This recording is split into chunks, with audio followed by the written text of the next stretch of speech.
What's up, guys? NFL Week 1 is here. My name's Kevin Allen, aka the Geek from DFS Army, and this is your DraftKings NFL Week 1 first look. We're going to build a kind of first look lineup, but more importantly, we're going to go through all of the positions. The preseason is over. We know everything we need to know going into Week 1. It's still a little early, but the DFS Army tools are just starting to populate. So I'm excited to get to it. We've got a monster Week 1 coming to us, by the way. The NFL gods delivered showdown on Thursday, showdown on Friday. We got a full slate of games on Sunday, Sunday night football, doubleheader Monday night. Week 1 is going to be bonkers. So we've got it all covered for you here at DFS Army, of course. And if you're not signed up at DFS Army, our preseason deal is going strong. It's going up until kickoff Sunday, 1 o'clock. It ends. You can get 15% off any package that we have. VIP, Core 4, the props, whatever it is that you want to do, we got you covered. VIP covers everything we do, 15% off, promo code NFL15. It is worth it. Go get in there, get signed up now, and of course, smash that subscribe button, like the video, but subscribe to the channel for all the content, breaking all this stuff down. So let's jump into NFL Week 1. And of course, I like to start with taking a look at the game tiles and the odds and all that.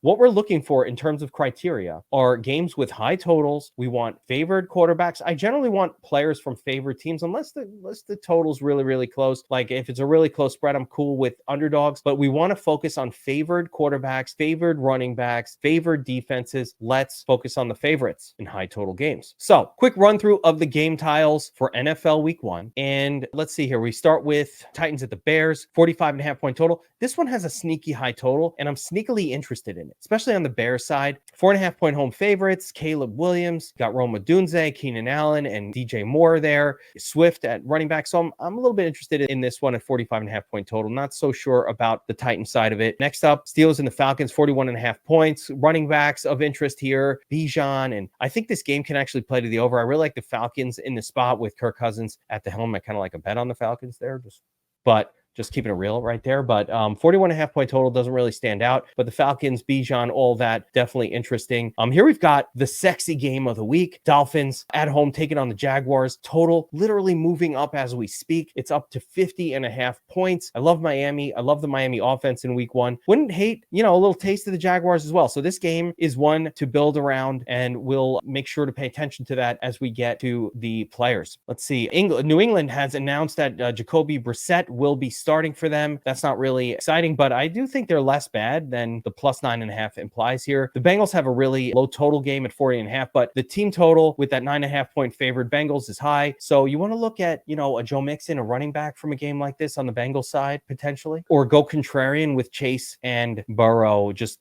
styling out there in Week 1. Joey Burr, right? Texans at the Colts. That's the other sexy game of the week here with the Texans road 2.5 point favorites, 49.5 point game total. So this is the other game that really stands out as one to target for DFS. There is a third one, but this is the second one, 49.5 point total. Both sides of this game are really interesting. Vikings at the Giants, you got 41.5 point total, close game, not super exciting, but you never know. Both these teams have pop players on them, Malik Neighbors, and of course, Justin Jefferson. Either one could go off, even a low total game like that. Panthers at the Saints, 40.5 point total, not super sexy. Saints at home, full team in play there. Kamara, maybe, but not super interested in this one overall. And then the final game that kind of stands out on the slate, Cardinals at the Bills, with the Bills coming in as 5.5 point home favorites. Cardinals, a competitive team. Marvin Harrison Jr., Trey McBride, James Conner, the Terminator. And the Bills side, they've got all the young wide receivers going, new guys, Curtis Samuel, Keon Coleman, the rookie. We'll see how that looks. K-Shaq, Khalil Shakir, and Dalton Kincaid, all under 6K, most of them closer to 5K. So makes it easy to stack Josh Allen if you want to. Now, I'm going to give you a little pro tip here. We did a full back test of the 2023 NFL season in the offseason for DFS Army subscribers. It's on the basic training page if you're a DFS Army subscriber. So go to dfsarmy.com, go to the basic training page for NFL and jump in on those back tests, right? But what we did observe is that QB +2 is back. Okay, it was very frequent that quarterback with not one but two pass catchers was what it took to win tournaments in 2023. That was a stark contrast from 2022 when it was really QB +1 stacks that work. So what's going to happen in 2024? I don't know, but it is noteworthy that stack QB +2 stacks were back, at least in 2023. So make sure to check out those back tests if you want to get good with the DFS Army Domination Station Optimizer, and more importantly, with the the stack settings and the sim stack boost setting that we have on the domination station optimizer that simulates real game action. So make sure to check that out as well. Raiders at the Chargers, 42-point total. Not really sure. Chargers have inexpensive weapons for Justin Herbert over there, with Josh Palmer leading the way, I guess, and maybe Ladd McConkey, the rookie. So I don't hate a little contrarian tournament interest in this game. Raiders have Devontae Adams over there as well. So,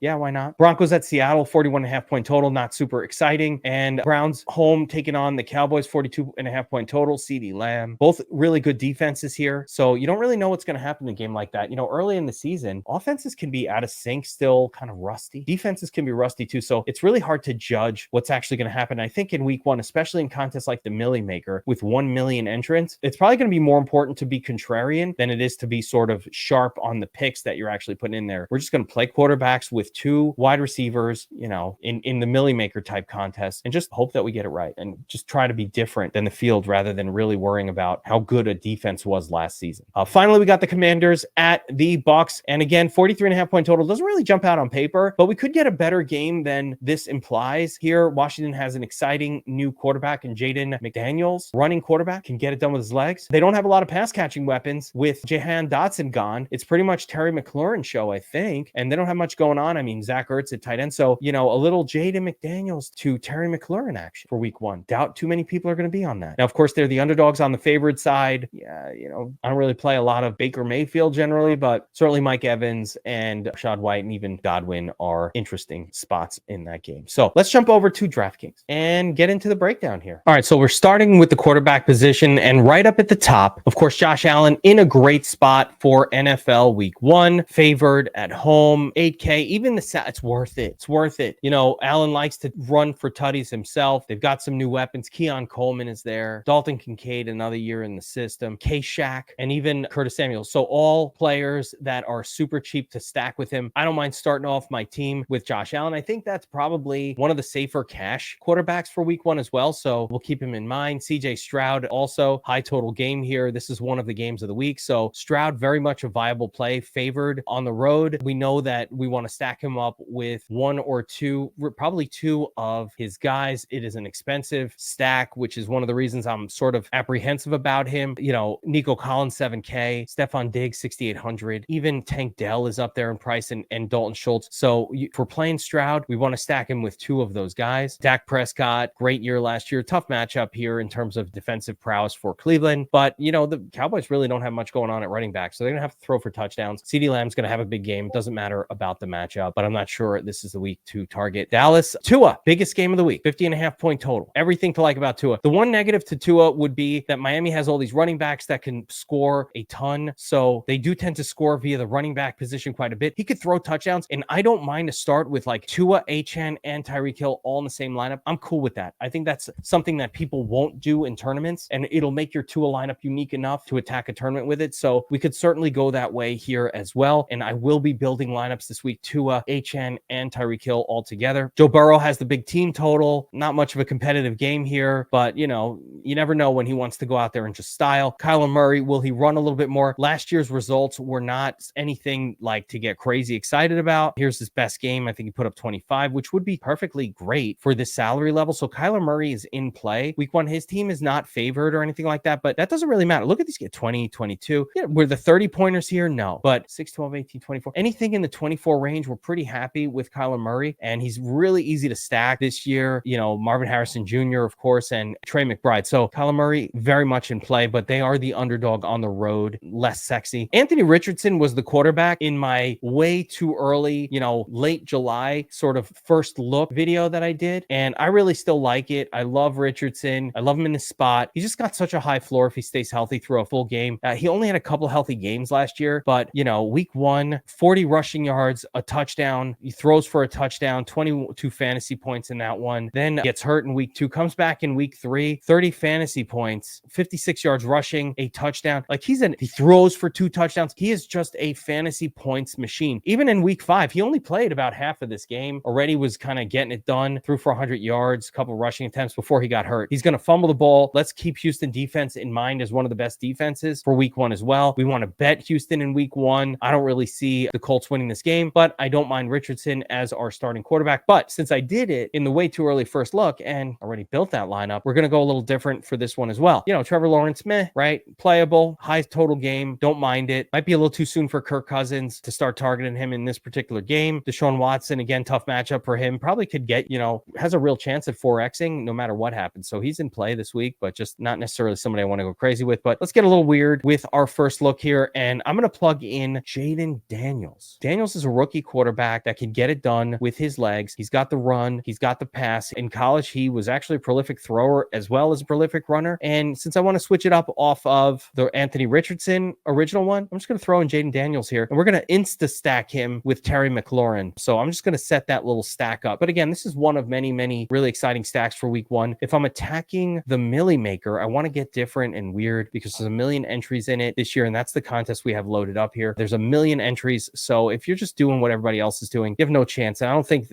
Daniels to McLaurin is going to be particularly popular week one. I do generally like to stack with two, but that would be maybe Zach Ertz at tight end. I'm not sure. We have to see a little bit more of how the WR2 spot stacks up for Washington. It might be De'Ami Brown or even Luke McCaffrey, but it's not really clear to me as of yet. So Daniels to McLaurin, Daniels being a running QB. Again, I'm also going to give a nod to my boy Daniel Jones, who has produced tournament winning scores. I know everybody hates Daniel Jones, but look at week two last year, almost 35 fantasy points. If you go back to 2022, he did that a bunch of times as well. Daniel Jones, when he plays the full game, every once in a while. Now we know the floor is like a 6, but every once in a while he's not terrible and he produces a monster score. He does run the football quite a bit, so don't be scared of. As a matter of fact, if you did Daniel Jones to Malik Neighbors, I'm good with that too. I like it. Either way, little tournament upside. Could be Jones Neighbors, same price you can get Jane Daniels and Terry McLaurin. So they basically are the same price starting stack with a ton of room to spare here. So let's move on to the running back position. We'll run through it real quick here. And of course, Jonathan Taylor, probably one of the top plays on the slate. Taylor is a beast. Will get all the touches for the Colts this season. I did see Anthony Richardson dumping off to Taylor quite a bit in the preseason. So that might have been because they didn't want to run him, or it could be just what we're going to see from Jonathan Taylor. Look for a monster season out of him. I'm perfectly happy playing him here. Bijan Robinson also, we're being told that he's going to get a massive role, but I'm a little skeptical that we'll see more than the kind of touch numbers that he was seeing last season,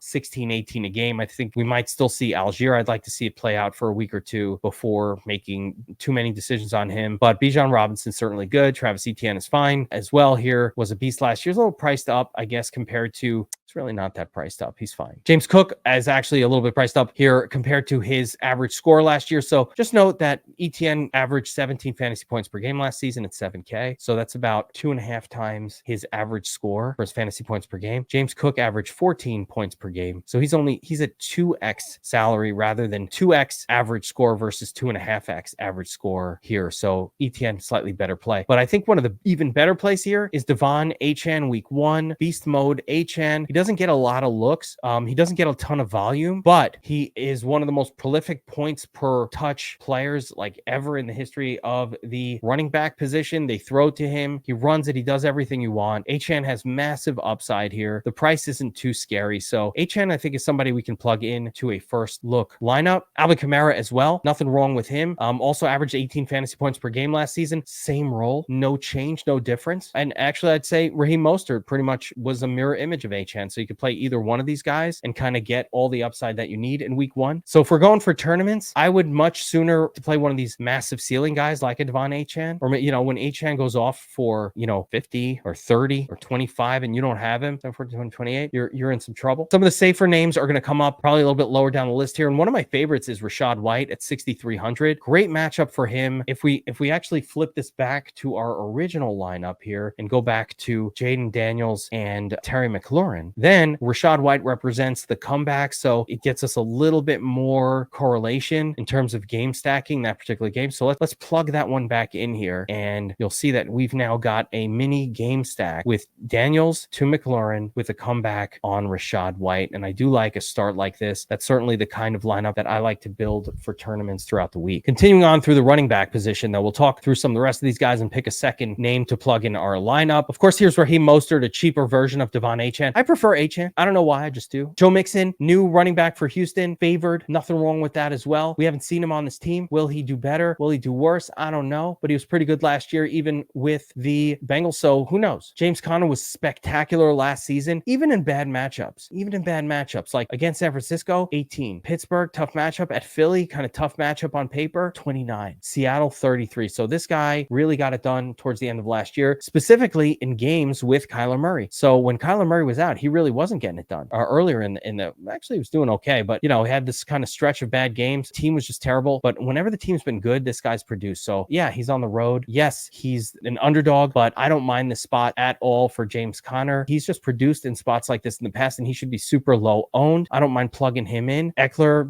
probably not. Kenny Walker, probably not. Swift, not sure what his role is going to look like. Stevenson, too big of an underdog. Tony Pollard could be interesting here for Tennessee at some point, but not right now. Zamir White, I like him in this spot. Las Vegas, he should get all the touches for the Raiders this season. And of course, Jerome Ford down here. But for purpose of this lineup, I'm going to plug in James Conner as my RB2. Now, again, I don't mind going up to Achane, and I certainly wouldn't mind playing one of these studs up top if we could afford it. So we'll see how the rest of the lineup build goes. I want to jump to defense real quick. And one of my favorite defenses on the week is Houston. Let me find where they are. There we are. We can pay down for Houston. They're taking on a turnover machine quarterback in Richardson. I love Richardson. He's a turnover machine. He had turnovers galore in the preseason too. So even if we target this game, I don't even have a problem playing Anthony Richardson and Texans defense all in the same lineup. So keep that in mind. That is something that I have no issue with, and I'm excited to actually do this year. All right. Most of our lineup filled out. We've got a couple more wide receiver spots left, but let's jump to the tight end position. Then we'll go through wide receiver. Right. So tight end position, NFL week 1. At the top, you got Trey McBride. He was a targets machine towards the end of the year last year. 9, 11, 8, 7, 6, 14. So of course they didn't have Marvin Harrison Jr. on the team at that time, but who cares? Target machine. Very interesting. Dalton Kincaid, love him. He's probably going to be paired up with Josh Allen quite a bit. I think he's playable standalone. It's fine. Evan Ingram, certainly in play as well. Week 1, also a target machine. He had some of the most targets of any tight end in the league last year. 15, 12. Look at these 9, 8. You get that number of targets for 5,500. What wide receiver is getting us that for 5,500? Answer, no one. Ferguson in play. Certainly the tight end for Dallas has been a good thing to be. Look at all these targets: 12, 6, 6, 8, 8, 7, 10, and then some duds. So Ferguson, anytime you're going to get 8 or more targets for your tight end, you're super happy at a price like this. Here's Kyle Pitts, and I like the pay down option with Kyle Pitts in week 1. Just plugging him in. It's not a game that's super sexy or anything like that, but it's Kirk Cousins now. It's a whole new regime. Can we go back to Pitts? Can we have some hopium with Pitts? I think yes. Certainly have the hopium going for Kyle Pitts, but if we don't need to save money, I certainly would prefer McBride or Kincaid or one of these other names. I think I'm going to click Evan Ingram for now as our placeholder. I do like to pay down at tight end. There aren't any tight ends that are super pay down option. Let me see. Yeah, the cheapest guy. Actually, you know what? I'm going to go there. Zach Ertz at the very bottom tier, so we can have the double stack for Jaden Daniels here with McLaurin and Ertz. It does look like Ertz will be the starter. If that changes between now and 2 weeks from now when actual kickoff happens, we got plenty of time to make our adjustments. So that, again, keeping in mind, this is our very, very early first look lineup. We are days, not weeks, but days away from kickoff. Some stuff will change, but we have a pretty good idea of what these teams are going to do. All right, we're going to jump over to the wide receiver position and go through it. But before we do that, reminder to hit that subscribe button, like the video if you're enjoying this content, and make sure you're subscribed to get all of the DFS Army DFS breakdown videos throughout the offseason. Okay, so one of the reasons that it's kind of good to start off with lower cost players and why we're looking for the low cost defense and kind of trying to play a cheap tight end, there's method to the madness here. And the method is these wide receiver studs are expensive and we want to try to get at least one of them in our lineup. So let's start at the top here, and what I call the stud crew pretty much starts with CeeDee Lamb. It makes its way down to Marvin Harrison Jr., although I'm not so sure I would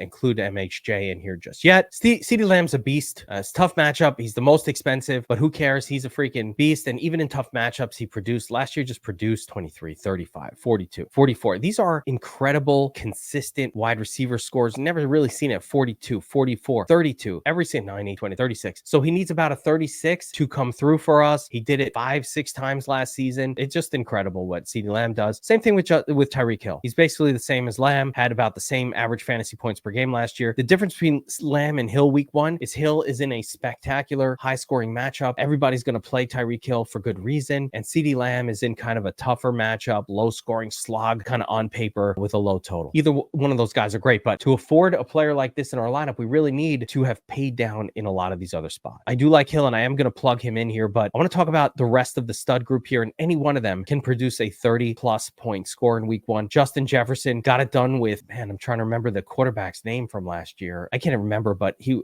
backup quarterbacks last season. Here it is, a 39, a 29. So he certainly shouldn't have any trouble producing, even with Sam Darnold at the helm. Jamar Chase is back with Burrow, and we've seen him have 40-plus point upside. Not necessarily in a game like this, but he'll be low owned, so you never know. Devontae Adams as well. If you look at his logs from last season, spectacular, 40-27. That was with Aiden O'Connell. Now we've got slightly better Gardner Minshew at the helm. So I think Devontae Adams up for a big week in week one. If I could afford him, can we afford Adams and Tyreek Hill? No. You could really probably only afford one of these guys. Mike Evans, same thing. You never know when Mike Evans is going to put up a smash. 30, 27, 29. There they are, right? 32. And he dropped a bunch of big touchdowns last season as well. It could have been even more. So Mike Evans is fine. Probably the least good of this group. I think they're priced pretty appropriately to how likely they are to 4x their salary. But with that being said, it could be any one of them. Moving down the list here to the more mid-tier guys, Marvin Harrison Jr., it's tough for me to go there week one. We haven't seen him do it yet. Rookie, paying that much for a rookie just bothers me. Could he get it done though? Sure. Nico Collins, also, he was great last season, but let's not forget, he has Stephon Diggs to compete with now. Tank Dell is healthy. Well, too many players on that team. Too many wide receivers. Can't trust it. So if this was a lineup that had CJ Stroud as the QB, I'd pick two of these guys, but I'm not really playing Collins as a one-off this week. Pittman, more of somebody you'd only want to use with Anthony Richardson. Diggs also just a Stroud guy. Olave not in the best spot. DJ Moore is interesting at 6,500. People kind of don't think they're going to throw to him as much with Odunze and Keenan Allen there, but we'll have to see how that goes. I always like Amari Cooper as a WR1 kind of cheap price here on DraftKings, I think, but he also has a tough matchup. And Waddle is really more of a Tua stack kind of guy for me than anything else. Interesting that they dropped Waddle's salary though to a much more reasonable level. But one of the wide receivers I really want to start off with here is Drake London. Drake London's one of these names that I think has the potential to rise up to a 7K plus player as the season rolls on. We want to try to target those guys early in the season before sort of DraftKings catches up or the field catches up with their potential. So I'm going to plug in Drake London right here, but we're going to continue on looking through the rest. There's a lot of value on wide receiver here in the 6K and under zone. So I really want to get into a few of those names that I really, really love for week one. Malik Neighbors, I already talked about it. If I'm playing him, I'm probably playing him with Daniel Jones, but I love a Jones to Malik Neighbors starting spot for a week one stack. So let's not forget about that. Neighbors also standalone playable. We've got Chris Godwin, who they're claiming will have a bigger role. Godwin would really fit in this lineup here because a nice little comeback on Washington. So I was building if I was building a Jaden Daniels Washington Tampa team stack, I think, Godwin would be one of the potential candidates for that. I don't mind him at all. George Pickens, Pittsburgh, actually don't mind the idea of a little dueling game action here with Pickens and Drake London as well. That'd be a really interesting pair as a secondary stack. Secondary stacks are where you just take two players from a little game stack, mini game stack, but without the quarterback. So that's definitely a potential way to go as well. And that could be fun. And I definitely want to kind of keep those two in mind for a potential mini stack down the road. But there's plenty more goodness here at the wide receiver position as we move our way down. Of course, Christian Kirk here, part of this super exciting Jacksonville at Miami game. Tank Dell, the cheapest piece on Houston, if we want to go that way. Interesting. Deontay Johnson, a really PPR guy, I think for this year, that's very playable. But down here, we find some more what I call really good values and just a good spot to be hanging around. Josh Palmer is a player I'm going to be heavily interested in week one. The Chargers just don't have much else going on at wide receiver. Keon Coleman and K-Shaq tied with Josh Allen, both really, really inexpensive as well, and both very much in play. I like K-Shaq, but the rookie could get it done too. All in this 5K range. So we have a lot of value to choose from. I think in this lineup, like a Palmer would fit nicely in that flex spot, but still plenty to choose from. And I want to show a few more what I consider to be value wide receivers floating around here. So Curtis Samuel, if he does kind of show himself fully healthy for week one, also an interesting option in that Buffalo wide receiver room. Ladd McConkey, Brian Thomas Jr. in this Miami game, right? He's looked pretty good in the preseason. His arrow's pointing up on Brian Thomas Jr. right now, rookie first round pick for the Jaguars. Rashid Shaheed always has a lot of upside with New Orleans. And let's see if everybody else here, Jahan Dotson, no. know he's not going to be on the slate, Rome Odunze, but actually one of my favorite week one sort of cheap stabs, and I want to mention it before we let this video come to an end here, is Jalen Polk, who I think is going to play the WR1 role for the Patriots. And the Patriots are rolling out Jacoby Brissett, a real quarterback in week one. So I don't mind taking some shots on Jalen Polk in week one as well. Let's see if anybody else kind of stands out here as I scroll down. Not a whole lot. KJ Osborne, I guess, could be that guy on New England as well. So don't, let's make sure I mentioned it in case it happens. Like, oh man, Geek mentioned that KJ Osborne on that video. There we go. So we'll have that going as well. So flex position here, the amount of salary we have left, I'm kind of stuck with either Palmer or something like that. The only other way to make an adjustment to a lineup like this would be to pick two sort of more mid-salary wide receivers. Let me see how much I have left there. 5,600. No, going with the original crew here. I'm going to go with London. I'm going to go with Palmer. The other way to go might be actually if we dropped off of Connor and went down to Zamir White, who I also really like week one, we can actually get off of Connor and get another pretty studly WR2 here. And actually, I'm actually going to do that here for the finale. I like that. I just fell in love with this idea of London and Pickens in that same game, a little ping pong action. So I'm going to go with it, and we'll call that we'll call it a lineup, guys. NFL week one first look. Remember to hit that like button, subscribe to the channel. If you're not subscribed to DFS Army, get in there now. We've got content coming out all throughout the week, the showdown breakdowns, the cheat sheets from Bobby Wow and Burns, the Shark Lab Burns. All the crew is in the Discord talking, strategizing. Get your basic training in now. There's still some time before the season starts to get up to date on how to use the optimizer. We're not like other sites. We're not going to give you some complicated optimizer and say, hey, you're on your own. We back test together. We work it together. We cheer for one another. Get in there, dfsarmy.com, promo code NFL15 gets you 15% off any subscription. That locks in for as long as you are subscribed. The price never goes up. We're not going to kick you out, come back on a higher price. We never do it. So get in there and I'll see you in the Discord. Good luck this week, everybody.